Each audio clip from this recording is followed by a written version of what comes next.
Nutrisi tepat bagi pejuang kanker. Masalah gizi merupakan salah satu komplikasi yang sering dihadapi pejuang kanker dengan penyebab multifaktor dan dikenal dengan istilah malnutrisi. Malnutrisi pada pasien kanker ditandai dengan penurunan berat badan, massa otot, cadangan lemak dan terjadinya gangguan fungsi. Angka kejadian malnutrisi kanker bervariasi antara 25% hingga 70% tergantung pada lokasi tumor, negara, dan stadium kanker.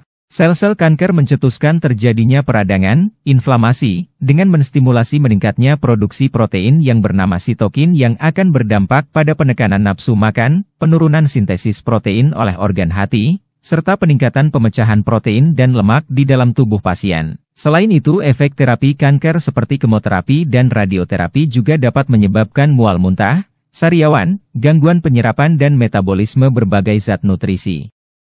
Depresi, rasa khawatir, diperburuk oleh berbagai mitos terkait makan dan kanker, dan motivasi yang dialami pasien juga akan semakin meningkatkan risiko pengidap kanker untuk mengalami malnutrisi. Kondisi malnutrisi kanker yang tidak ditangani dengan baik dapat menyebabkan kondisi yang dinamakan kaheksia kanker. Selain akan menurunkan efektivitas terapi, malnutrisi dapat menurunkan kualitas hidup pasien kanker, menyebabkan komplikasi seperti infeksi, dan menurunkan harapan hidup. Semakin berat derajat malnutrisi, semakin besar dampak merugikan yang akan ditimbulkan. Oleh sebab itu, menjaga status gizi pengidap kanker merupakan bagian yang penting dari manajemen terapi. Pemenuhan kebutuhan gizi akan membantu pasien dalam mencegah dan memperbaiki defisiensi nutrisi, membantu mentoleransi terapi, meminimalkan efek samping dan komplikasi terkait nutrisi, mempertahankan berat badan dan kondisi fit, serta mempercepat proses pemulihan.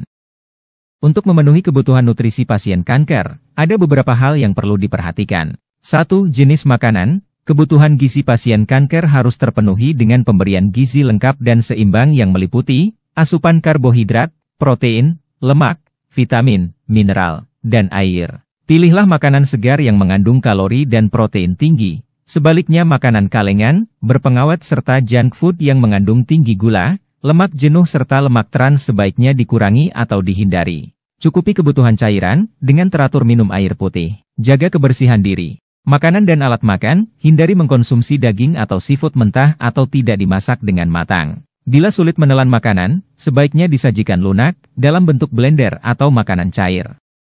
2. Jumlah porsi makan, berbeda dengan kondisi sehat, kebutuhan energi dan protein pasien kanker jumlahnya lebih besar, sehingga asupannya perlu ditingkatkan. 3. Jadwal makan, makanlah saat nafsu makan baik, pilihlah jenis makanan yang disukai. Makanlah dengan porsi kecil, namun frekuensinya ditingkatkan. Misalnya, biasanya makannya 3 kali setiap hari, menjadi 7 kali setiap hari. Persiapkan strategi diet saat awal terdeteksi, saat menjalani terapi dan pasca terapi. Selain memerhatikan asupan makanan, pejuang kanker juga disarankan untuk rutin melakukan olahraga apabila memungkinkan. Olahraga bagi pejuang kanker bermanfaat untuk meningkatkan nafsu makan, memperbaiki kualitas tidur, menjaga fungsi kognitif dan imunitas, serta menjaga kesehatan sendi, tulang, dan jantung. Sesuaikan jenis olahraga dengan kemampuan individu dan status penyakit. Apabila sanggup, olahraga disarankan untuk dilakukan dengan frekuensi 3 hingga 4 kali setiap minggu. Jenis olahraga yang dapat dilakukan adalah olahraga yang bersifat aerobik dan olahraga beban. Pemberian nutrisi dengan jumlah, jenis dan jadwal, plus olahraga yang tepat akan menjaga kualitas hidup pejuang kanker. Ingatlah bahwa status gizi yang baik memiliki korelasi dengan prognosis yang lebih baik. Semoga bermanfaat dan terima kasih sudah berkunjung ke channel ini. Sampai jumpa di video-video berikutnya.